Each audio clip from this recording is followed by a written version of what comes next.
ফরিদপুরের ফরিদ আর দিনাজপুরের দিনা, এরা দুইজন চট্টগ্রামের বাদামতলি থেকে 2 টাকার বাদাম কিন্না টিপতে টিপতে তাদের মধ্যে টিপিস টিপিস হইয়া যায়।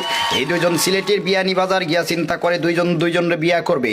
এই বিয়া উপলক্ষে মৌলভীবাজারের মৌলভী, মুন্সিগঞ্জের মুন্সি আর মহিলাদের পক্ষ থেকে নোয়াখালীর বেগমগঞ্জের বেগম সাহেবারে দাওয়াত করছে। এদিকে ফরিদপুরের ফরিদেই কিছুই নাই, তবে ফেনীর ছাগল নাই আর 2টা ছাগল ছাড়া। এরপরে আর চলাফেরা ছিল চাপাই নবাবগঞ্জের নবাবের মতো। টাঙ্গাইল থেকে একখান তাঁতের শাড়ি, রংপুর থেকে রং, আলতাদিঘি থেকে আলতাইন্না দিনারে বিয়া করে ফলাইছে। এদিকে দিনার বাপ সিরাজগঞ্জের সিরাজে মিয়া ছিল মেলা টাকা পয়সার মালিক, কারণ রংপুরে ছিল তার রঙের ব্যবসার, সুনামগঞ্জে ছিল তার বহুত সুনাম। এই মিয়া চিন্তা করছিল তার মাইয়াটারে জাকজমক কইরা বিয়া দিবে। যেমন মাগুরা থেকে মাগুর মাছ, সাতক্ষীরা থেকে 7 মণ দুধ, কুড়িগ্রাম থেকে 20টা খাসি আর গাইবান্ধা থেকে 1 ডজন গাই আইনা, বরিশালের বরিনারু বানাইয়া, লালমনিরহাট থেকে লাল রঙের শাড়ি কিন্না, যশোর বেনাপুল থেকে বেনারসি আইনা, খুলনার বাগের হাটের বাগের মতো একটা পোলার লগে তার মাইয়ারে বিয়া দিবে। কথা বলেন, কথা বলেন। কিন্তু এই ফরিদ চুয়াডাঙ্গার চুয়া কথা কইয়া পটুয়াখালীর ভাষায় পটাইয়া পটাইয়া দিনারে বিয়া কইরা ফলাইছে।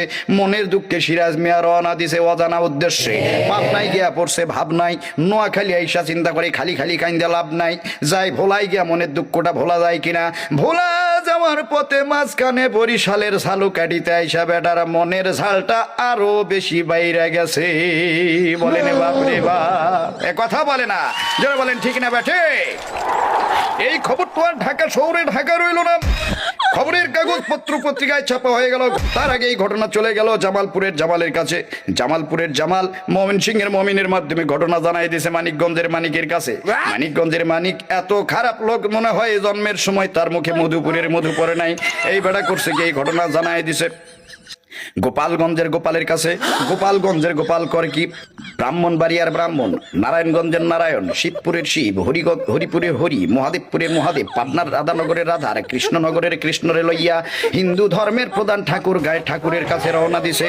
এই কয়জন হিন্দু মিল্লা কুমিল্লার 14 গ্রাম থেকে আরো 14 জন হিন্দু সংগ্রহ করে একটা কমিটি গঠন করে বলে ঘটনার বিচার দিয়া দাও গাজীপুরের গাজী সাহেবের কাছে।